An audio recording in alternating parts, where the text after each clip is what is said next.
What's going on, YouTube? It is RandyTalksMets. Tune into my post-game analysis.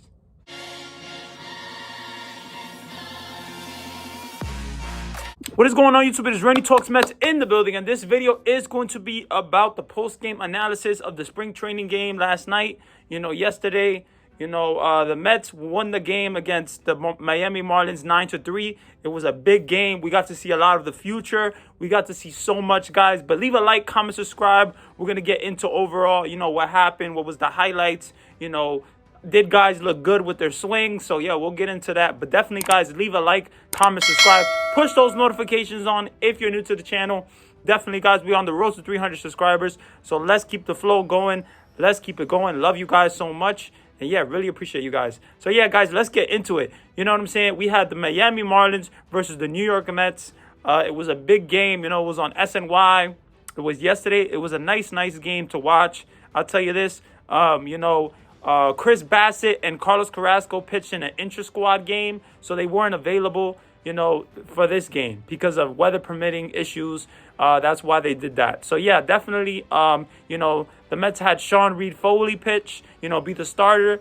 And overall, his control was off in the first inning. He was walking a lot of guys.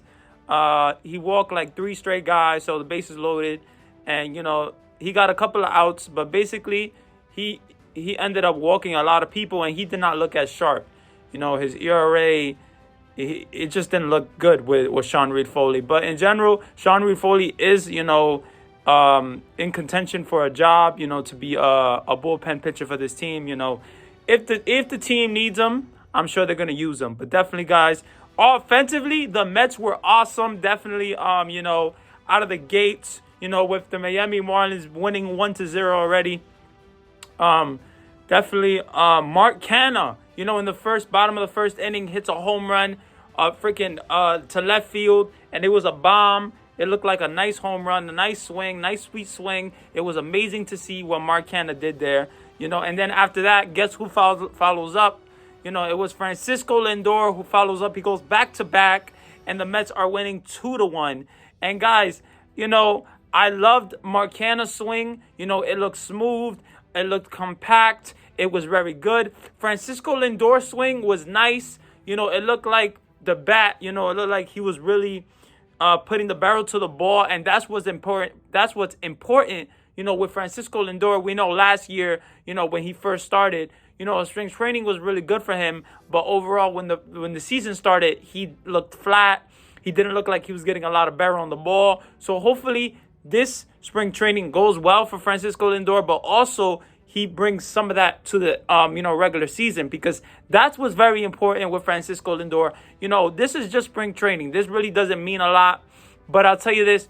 If Francisco Lindor is hitting the ball the way he was hitting the ball yesterday, in the regular season, then I feel like we're going to have a really good Francisco Lindor, a guy that can definitely swing the bat, a guy that definitely has power, a guy that can definitely play the field. So, yeah, I'm excited to see what Francisco Lindor does. But Eduardo Escobar, Eduardo Escobar was hitting after Alonso. And Eduardo Escobar went like 3 for 3. He had a really good day. He had a nice RBI single, another single. And, he was just hitting the ball. And, he was hitting the ball really good. Eduardo Escobar is going to be a big-time player offensively for the Mets. He's a guy that can hit with runners in scoring position. He's a guy that doesn't strike out a lot. So I'm very excited. I hope you guys are excited about Eduardo Escobar, because Eduardo Escobar is going to be an awesome pickup for this team. He is awesome. But, yeah, guys, we got J.D. Davis also, bases loaded, had a base-clearing double, bases loaded clearing double. And, J.D. Davis is important to this team as well, because they didn't trade him. So there's still a place for this team, with the DH coming, with the DH in the National League. It's good to see that, the Mets have options there. You know what I'm saying? So I'm excited to see what, Dominic Smith, J.D. Davis does. In general, they didn't trade him. I don't know if they're going to trade him soon, but it looks like the Mets are not going to trade J.D. Davis. So we just got to live with what J.D. Davis, brings to the team. But I'll tell you this, J.D. Davis, he has power, and that's what's really good about JD Davis, So if he gets his swing right, he gets his power, he can be a nice hitter for this team, you know what I'm saying? Just like he was in 2019. So, no, actually 2020. But yeah, guys, and Francisco Lindor also had an RBI double in the 5th inning. So the Mets were scoring a lot of runs, you know what I'm saying? It was 7-1 at the point. Eduardo Escobar had an RBI single, so it was 3-1. Then JD Davis had the base clearing double, which made it 6-1. And then Francisco Lindor got that RBI, double, and which made it 7-1. So the team was hitting on all cylinders, was looking really, really good. Francisco Lindor's swing was looking good. JD Davis' swing was looking good.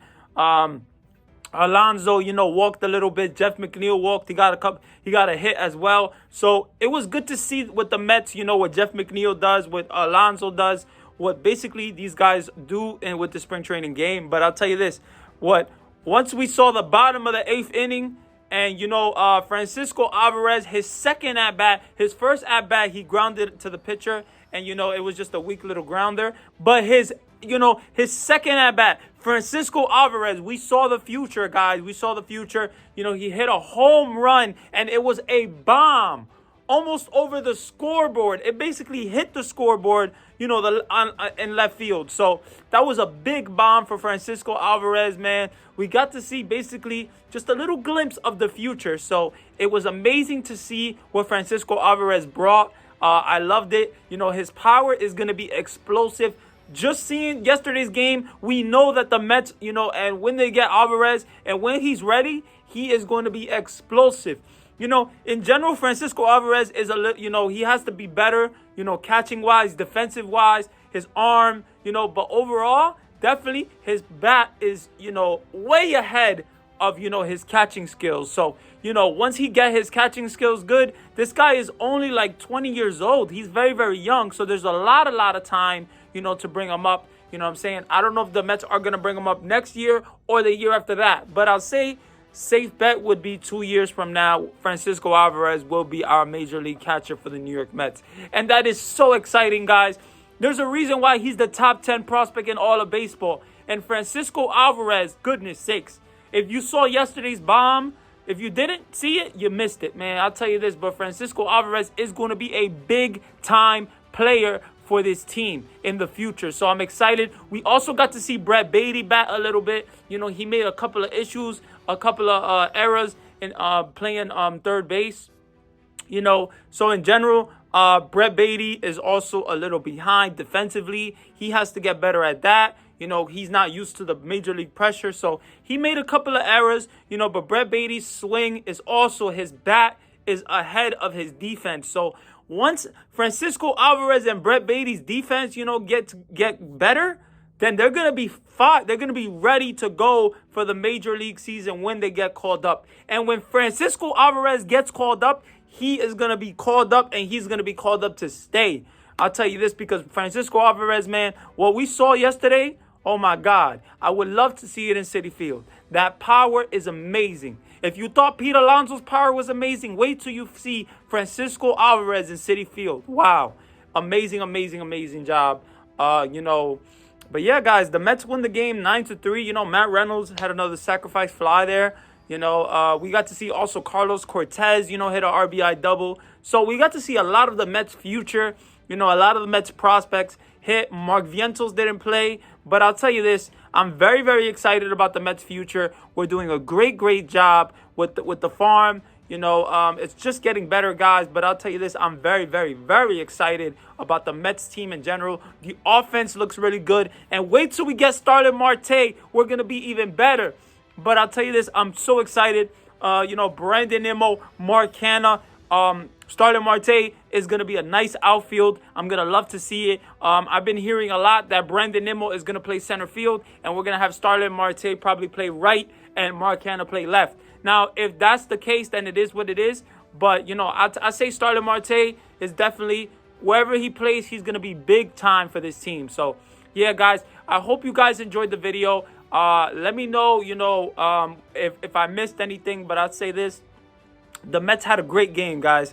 Miami had 3 runs, But definitely, the Mets offense was clicking. It was looking really, really good. So hopefully you guys were excited watching that game, because it was an amazing game to watch. And, we got to see the glimpse of the future. So, yeah, guys, hopefully you guys enjoyed my post-game analysis. I'm very excited about the season. Very excited about, obviously the offense is going to be way better than last year, hopefully. So that's what we hope for. But yeah, guys, I always want to end my videos with telling you guys you can do anything that you want to do in your life. Don't let anyone in this world stop you. I love you guys so much. We are on the road to 300. Let's keep the subscribers going, the likes going, and yeah, always push those notifications. You know what I'm saying? You don't want to miss you don't want to miss a video that I post. You don't want to miss a live stream. So yeah, guys, I love you guys so much. Appreciate you guys. This has been Randy Talks Mets, and I'm out of here.